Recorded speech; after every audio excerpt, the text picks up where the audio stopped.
Docking complete.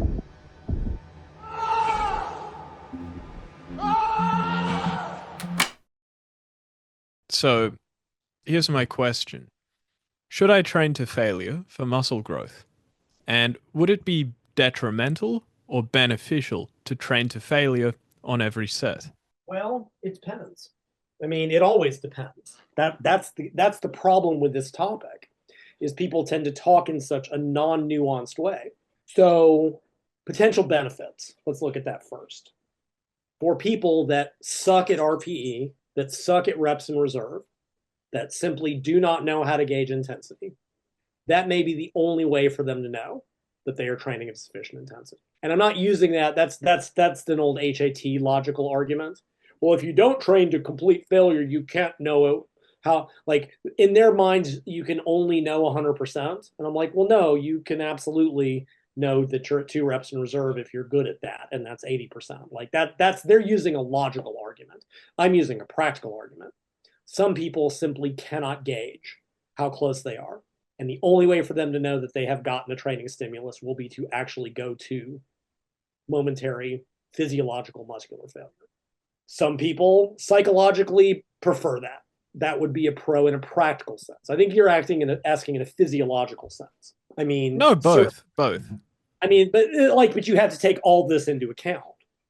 Certainly, it would, at least ensure that you had crossed some theoretical point of tension and mechanical work that will stimulate growth. I think we could probably agree with that. Now, is that necessary? Well, no, right? This is always the other mistake. The HIT guys they would try to argue that failure is required for muscle growth. Well, no. Because if that's true, if something is required, if something is mandatory, that means no one can make progress without it. That is provably false, right? As soon as one person has gotten big and gotten bigger without going to failure, that means that failure is not mandatory. Now, whether or not it's optimal or beneficial, that's a different question. And that's kind of what we're talking about. So it fits some people's psychological needs, for good or for bad. And I will say again, psychological needs do not dictate physiological reality, but you still can't ignore them.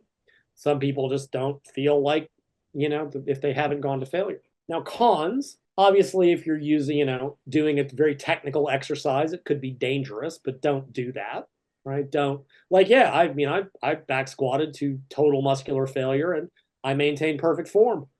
I did it on deadlifts. Would I tell people to do it? No. It takes a lot of practice and skill to do it, and I would not recommend it. If you're doing it on a machine where you're not going to get crushed or have weight dropped on you, injury risk should be pretty, Well, it's funny. Here's just as a random aside, which I know I never do. I know I usually stay better on topic, but let me just make this one tangent. There is this assertion that I've come across that training to failure is more likely to cause injury. And years ago, I tied it up with yet another guy. This guy wrote this article about failure, and he asserted that. Okay, so I decided I want to see where this comes from. I mean, I've seen it claimed before. So I looked at his reference, and it cited another paper. And I looked at that paper, and it didn't present any data. And for the next couple of hours, I followed the path. I followed the breadcrumbs. This paper referenced this paper, that referenced this paper, that referenced the first paper, that referenced the book. And I finally got back to the original paper. And it was simply an assertion that training to failure can cause injury. There was no data. There was no evidence. It was one gigantic game of telephone. With one paper said it, and everyone simply cited that paper and then cited the next paper, the next paper, the next paper. And I pointed this out to this person in their article, and they deleted my comments and blocked me. I'm not saying that training to failure can't cause injury. Don't do it on complicated exercises. Now it does, there's this whole issue, it causes more neuromuscular fatigue. And I won't disagree with that. I question why it matters in the long term. But when they've done studies that compare like 5 sets to failure versus, 5 sets at 2 reps in reserve with the same loading or whatever, what you typically see is that the failure group does start to lose reps. depending on the rest interval. It's 10, 8, 6, 4, 2, whatever, which seems an excessive drop off to me. I've trained to failure. I don't see that kind of drop off at all. It's 5%. I'd have to go back and look. Whereas the other one maintains reps. What's interesting is at least one of them, the total number of reps was identical. They were just distributed differently. One went 8, 8, 8, 8, 8, and the other one went 10, 8, 6, 4, or whatever it was. Now, what you did see is that the failure group reported a 10 RPE on every set. It was maximum. And the 2 reps reserve group didn't. And that's fine. It will be relatively less effortful to train 2 reps away from failure. And I would never, I wouldn't disagree with that for people that don't like to hurt that much. And I get that. And it does, you have to truly make training to failure work, you have to be willing to hurt. And not everyone is. And that's perfectly fine. But part of the problem I have with most of these studies is that the comparisons they're making are moronic, especially the neuromuscular fatigue ones that people like to invoke. They're like, well, we had one group do 3 sets of 10 to failure, and the other group do 6 sets of 5 at the same weight. Well, yeah, 3 by 10 cause more failure because work sets typically cause more fatigue, because work sets typically cause more fatigue than warm-up sets. I wouldn't disagree with that. I don't think this is ecologically valid to anything. Now show me 3 sets of 10 to failure versus 3 sets of 8 at the same weight, or 4 sets of 8. And when they've done that, it does still look like the failure group experiences more neuromuscular fatigue, like over the next day in 48 hours. To which I say, who gives a shit? These are not athletes. These are bodybuilders. And if in the same breath you're going to say that training once a week, not you, they're going to say, oh, training once a week is all you need to get growth, but training to failure causes excessive fatigue for 48 hours. Who gives 3/5 of a shit if you're not training again for a week? Why does this matter? This matters to athletes who have to train the next day. When I trained Sumi, she did squat 3 days a week because technically she'd forget how. I'm no joke if she went longer than that. I was very attuned to her fatigue levels. I couldn't blow her out on a Monday because she had to squat again on Wednesday. A bodybuilder training a muscle group once a week, why does this matter? Why does this matter? Even if you're training twice a week, that's 72 hours. Who gives a shit if your counter movement jump is a little bit lower 48 hours later? I don't understand this logic. But there's an even bigger issue. In all the studies I've seen, they equate the volumes. All right, we did 3 sets of 10 to failure. We did 3 sets of 8 at 2 reps in reserve. Great. Show me 3 sets of failure to 8 sets of 2 reps in reserve.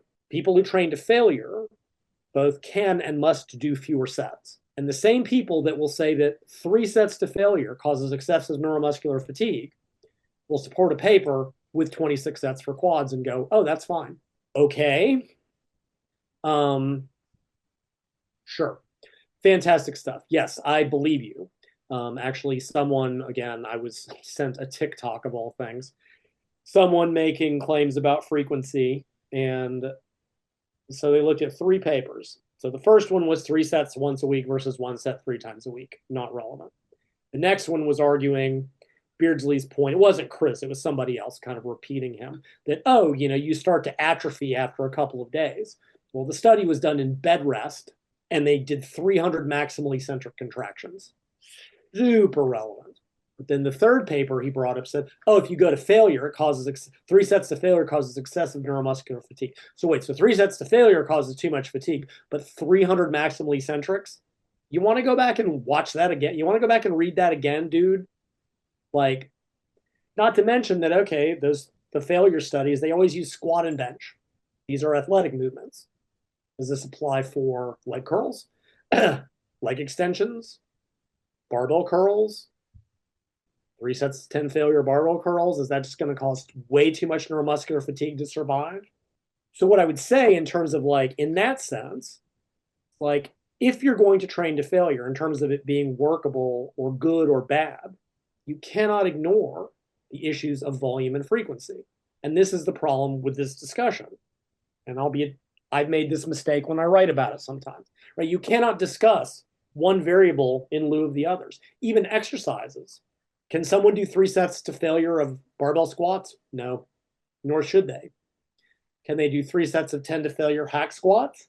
Yeah, maybe, but it'll murder them. Like it'll be, I mean, brutal. Can they do 3 sets of 10 to failure on leg extensions? Sure, unless they're a big baby, Hmm. right? You have to consider that. What else are they doing? What are their total volumes? What does the rest of their week look like?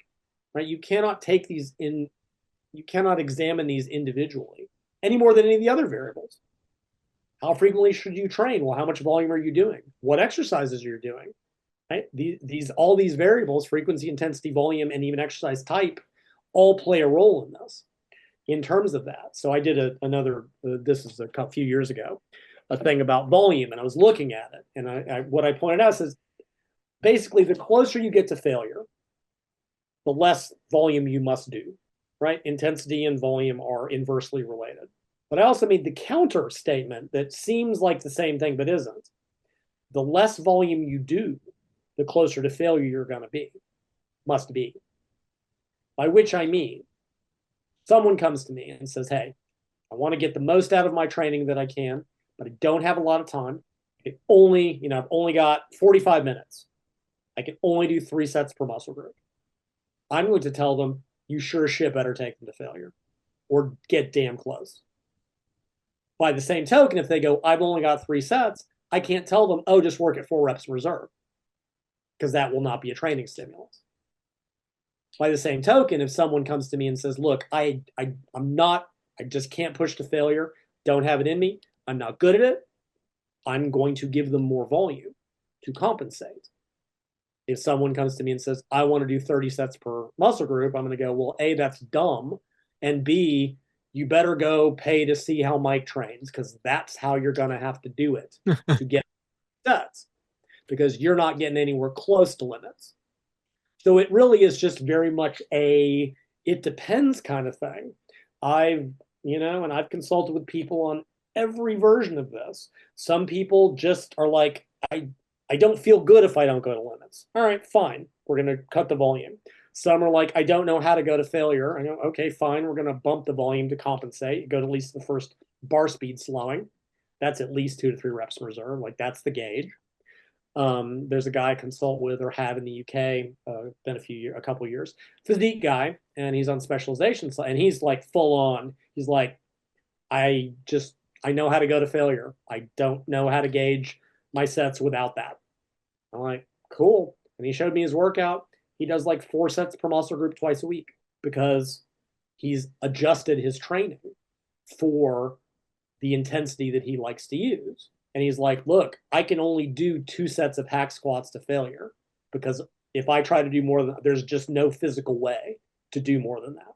So he followed up with like his exercise selection. Actually, it's interesting. The gym he works at is like, yeah, Dorian has spoken here. It was very Dorian um, like in his training, but he was very much and he's like, I find that I have to deload every fourth or fifth week. And he does that by cutting his volume in half. That's what he likes to do. That's what he's good at. That's how he knows that his sets are where they need to be. And he adjusts his volume downwards. So it really just is if you want to go to failure, do less sets. If you want to do less sets, you must be closer to failure and vice versa. So it's just not and again, the neuromuscular, yeah, like, yes, every set will be a 10 RPE. Well, I mean, this will sound like macho prattling, and it is to a degree, but like, well, maybe if it's too hard, you should consider ping pong. Like, sorry, it's maybe you don't have to go to all out gut busting limits, but if it's really like, oh no, it's going to be too hard for me, then maybe pick a different activity because you're going to have to be have to be working pretty damn close for it to be effective as a natural. Like, yeah, 2 reps in reserve is fine, and you won't hit a 10 RPE. Although I think in one of them, like they gradually tapered up, like it was like 7, 8, like by the 5th set, it was a 10. It was just the failure group was 10 across the board. It's like, well, yeah, it sucks and it's no fun, but take your pick. I don't know if that answers the question, but it's just Yeah, it's all. Yeah, But it's just all very, TLDW is bodybuilding training is pretty hard. well, Whether it you has, want to do low yeah, volume to failure or high higher volume, volume, well, not you- high volume, higher volume, not so higher, close to failure. It's and I tough either think way, it and is, both are effective. yeah, Equally or so, and that's probably contingent on the number of effective reps you do. well, yeah, and that's actually I think that would be a next sort of the next logical topic because this is the best way I've come up with so far to try to integrate all this different data and all these different debates because my belief is that all these volume arguments and all these volume studies and this endless debate is asking the wrong question. And that's why we're getting stupid answers. The question is not one of sets and reps per se. You can do 10 sets of 10 as a piss ass intensity, and it's not a training stimulus. You can do 2 sets of 10 all out and grow off of that. It's missing the point. Now I realize that these papers supposedly are all to failure, and we all know that that's total horseshit. Even in the papers that analyze it, point out that like half these papers don't even define what they mean by training to failure. They set no good criteria and they all use different criteria, right? Oh, it's form failure, it's volitional failure. These are all different things, which tangentially, these studies got to quit doing bullshit barbell stuff. Do not tell me that a recreationally trained college kid is going to squat to technical failure and be anywhere close to 0 reps in reserve. Put them on a leg press. Stop using, oh, but these are representative of regular. I don't care. This is not giving us any valid information. Because somehow when Steele and Fisher do their HIT studies and they do them on machines that take all this crap out, suddenly they start to get way different results because you can actually take someone to true limits on a leg press. No way is someone doing 5 sets of 12 anywhere close in a technical movement like a squat unless they are incredibly well trained. So I think we're asking the wrong question. So the idea of effective reps for anyone listening is people think of this as a new thing. Actually, Boris Fagerly, whose name I'm still mispronouncing after 20 years, Blade, he's the one that I first really remember. He called them stimulating reps back in the 2000s, back on my group, in my old forum, way back in the day. And there we just have now started. I mean, go back even further, and the bodybuilders talked about, yeah, those last 2 or 3 hard reps, those are the growth reps. Yeah, even Arnold was arguing that in pumping iron. Experiencing pain in your muscles and aching and just then go on and go on and then go on, and this last 2 or 3 or 4 repetitions, that's what makes actually the muscle then grow. And if you go watch, go watch Arnold and them train. Are they grinding out to limit failure? No. But are they going till it visibly slows? Yeah. They were definitely, at probably the 2 to 3 reps in reserve. Absolutely. Go watch the training videos online. You can absolutely see where they're training. So the idea of stimulating reps is that these are high tension muscular contractions done under the conditions of full muscle fiber recruitment. Now, for that to make sense, little physiology nerdery, right? So we've got different muscle fiber types. Type 1, slow twitch, small, enduring, low force. And then we've got type 2 fibers, fast twitch, divided into 2A, 2X, 2Bs are only in animals. So we're going to not worry about those. These fibers recruit in an orderly fashion, what's called Henneman's size principle. Basically, low force activities, type 1, walking, start to go a little bit faster, get more type 1, start to get into 2A, jogging, a little bit faster, more 2A, sprinting, 2X, eventually you get full recruitment. So in a weight room sense, there's 2 ways to get full muscle fiber recruitment. One is to start with loads roughly 80 to 85% of max. At that level, you will get essentially full fiber recruitment from the first or second repetition. So that's somewhere between 5 and 8 reps. You could also get full recruitment with lighter loads taken to or closer to failure. Because as you fatigue, the body will start to recruit. Like early in the set, you won't get full recruitment because the body doesn't need it. And as you get closer and closer to failure, the body will recruit all muscle fibers. And what you see when they've done this, the EMG studies. So if you look at, say, okay, so in a set of 5, you will get full fiber recruitment for all 5 reps. So we would call that 5 effective reps. You do a set of 8, you will get essentially full fiber recruitment for reps 3 through 8. So 5. You do a set of 15 to failure. The last 4 to 5 repetitions will be under full recruitment. You get about 5 effective reps. You do that bullshit low load training at 30% of 1RM and do a set of 30. The last 4 or 5 reps to failure will be under full recruitment. The difference is simply in how many reps you had to do before it to get there. But the final, like the 5 reps of a 5 rep set, the final 5 reps of an 8 rep set, the final 5 reps of a 15 rep set, the final 5 reps of a 30 rep set are all essentially neurologically identical. And I'm saying essentially because it's way more complicated than this, and I don't want to talk for another 4 hours. It's close enough. And this explains why, a couple things. One, this idea, oh, you can grow at any rep range. Yeah, but in higher repetition ranges, you must go to failure. The low load training only works if you go to failure. Now, blood flow restriction, you don't have to go to failure because the blood flow restriction itself increases fiber recruitment. You get to full recruitment sooner. Same effect, different pathway. This explains why for sets of 8 and less, you don't have to go to failure to get growth. You can do a set of 6 with an 8 rep max and you will grow. Why? Because you got 3 effective reps. You must go to failure at higher repetitions. You don't need to go to failure at low repetitions to get growth. Yeah, I mean, I should clarify that a set of 8 won't generate growth if it's like 20% of your max just in virtue of the fact that it was a set of 8. No. Yeah, I mean 8 at like an 8, like at 80% of 1RM. Yeah, I mean, like, I know what you mean, but I think we should clarify that. Yes, I'm talking about like these are limit sets or close to it. So that's the idea, is that the important metric is how many effective reps that you get. Now, this isn't entirely like, and I've had someone, I got a buddy, and he's explained it to me 3 times exactly what Chris Beardsley means, and I still can't really keep my head wrapped around, because like, obviously there are fibers that will get trained without full recruitment, right? Lower threshold fibers, type 1 and 2A. But if you're talking about recruiting and growing all fibers within a muscle, that requires full recruitment, unless you're one individual who doesn't believe that fiber recruitment is necessary, which is nonsensical to me. So that's the effective rep concept. To me, the question is not sets and reps. The question is, what is the optimal number of effective reps per workout or per set, probably per workout, that will maximize growth? Now, Chris Beardsley wrote an article once, and I've read it a dozen times.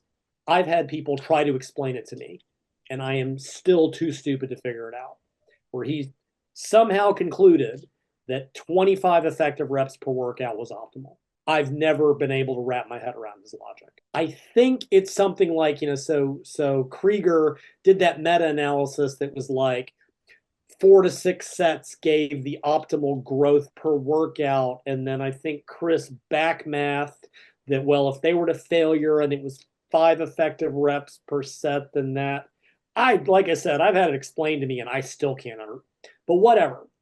Let's just take it at face value that there is some optimal value of maximal high tension contractions, below which the growth response is not as there will be one, but it won't be as maximal as it could be. But above which there's either no further growth response or a point of diminishing returns. I think that's a pretty safe assumption. So let's say it's 25, just because it's a number that I can remember.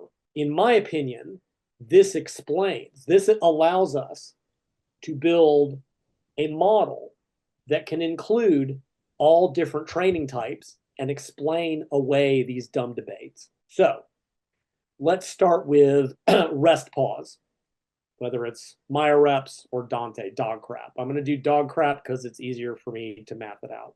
All right, so the way a dog crap set works, you do an activation set of 6 to 8 to failure, right? So 5 effective reps. Do your mini set, 3 more. Mini set, 2 more. Mini set, 1 more. 11 reps, 11 effective reps in that range.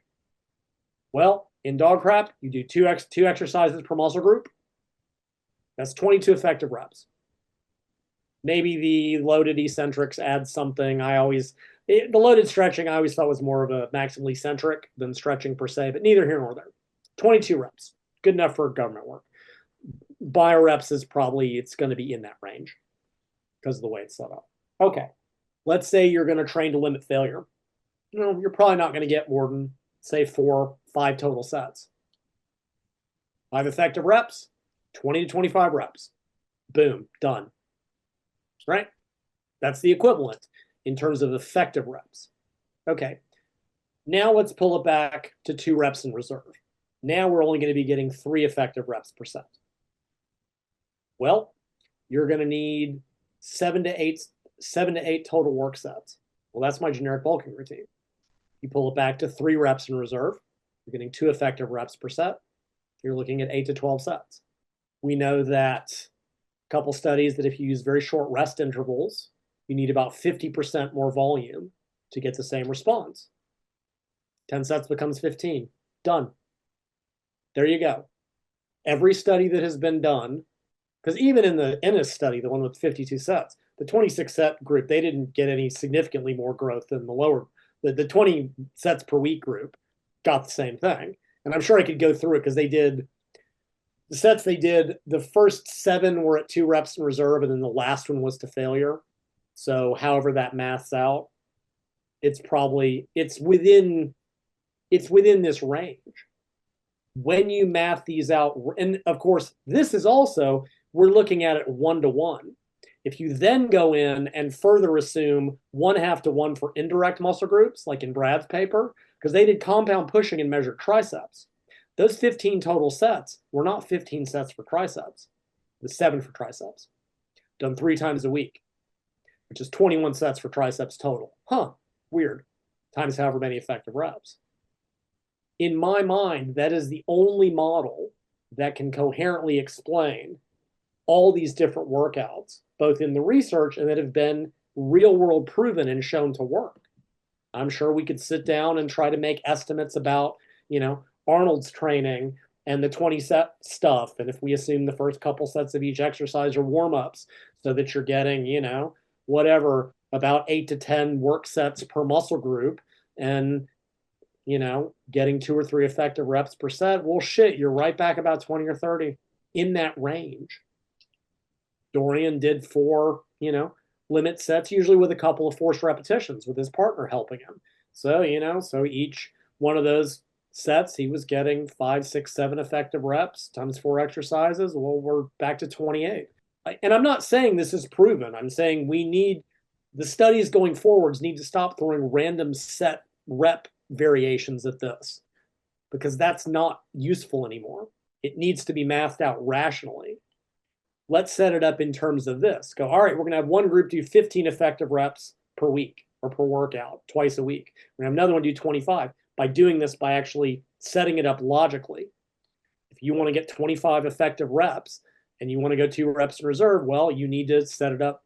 Don't give, we picked 4 exercises and gave 5 sets for reasons.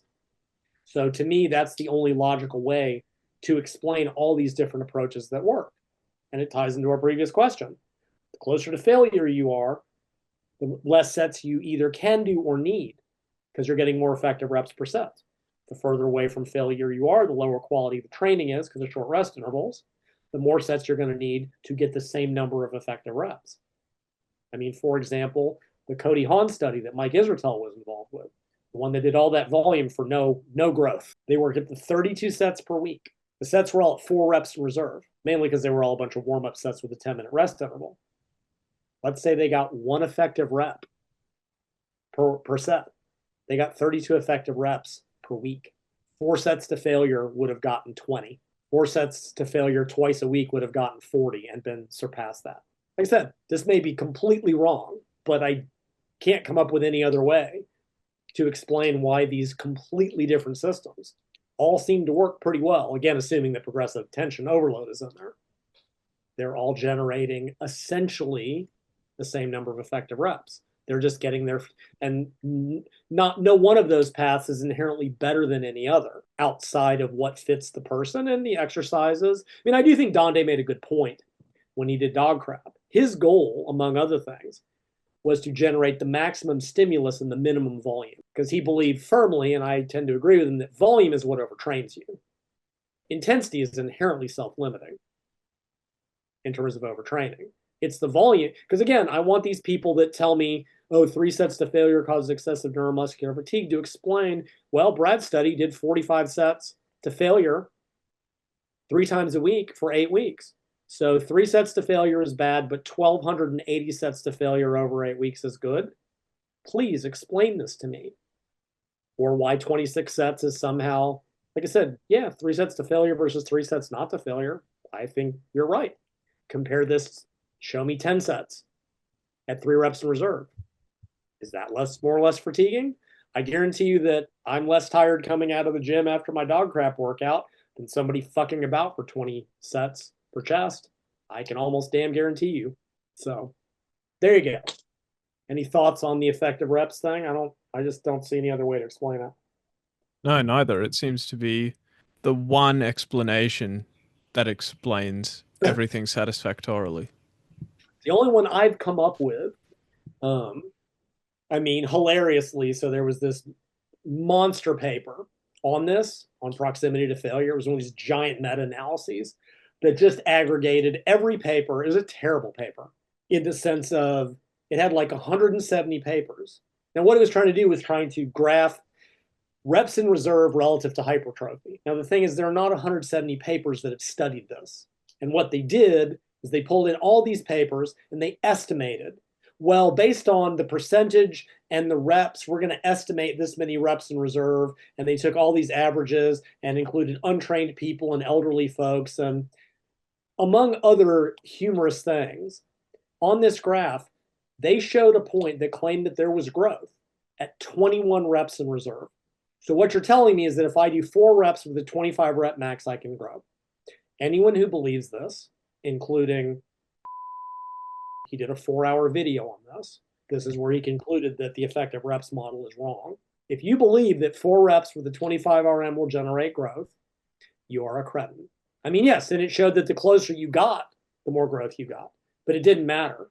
It showed a data point that supposedly 21 reps in reserve could stimulate growth. And that just, sorry, that fails the reality check. But that's what happens when you make lots of very silly estimates of reps in reserve based on average bar speed and all this other thing. Like, no, you need to actually measure it. And you have to get people that can actually do it. And you need to put them on exercises where they can actually achieve that safely. Like I said, somehow when Fisher and Steele puts folks on machines, they're real good at estimating reps in reserve. Because when you're squatting or benching or doing something complicated, you can't do it. There's too much else going on to know what's really going on muscularly. And you certainly aren't going to get to 0 reps in reserve.